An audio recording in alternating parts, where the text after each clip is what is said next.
Hello, hello! Ngayong araw nga ay magluluto na naman tayo. Request to ng mga anak ni Lola, kaya naatasan ako ng pagluto ko daw sila.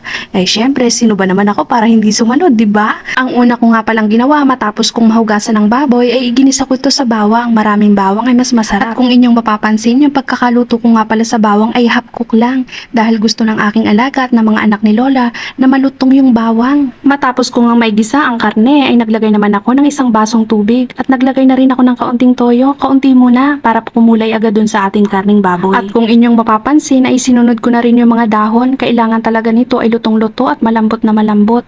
Ang tawag sa atin ay yung para bang pasang-pasa, para mas masarap at malinamnam. Para nga pala sa mga baguhan na nandirito sa Taiwan na kagaya ko na nagluluto ay pinagluluto ang mga amo, baka pag inutusan kayo na bumili nito sa palengke ay wag nyo agad lulutuin.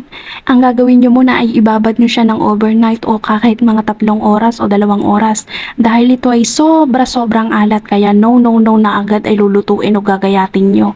Kailangan ibabad nyo muna to sa konting mainit na tubig. Dahil ito ay preserved salted vegetable. At para na rin mas mabilis lumambot ang gulay na yan, kaya kailangan ibabad nyo. Kaya kabayan, kung nandito ka sa Taiwan at nangangamote ka pa rin hanggang ngayon sa pagluluto, o ito, isang menu para sa'yo. Sobrang dali lang halos lutuin na ang magiging trabaho mo lang ay talagang ang paghihintay na hanggang sa lumambot.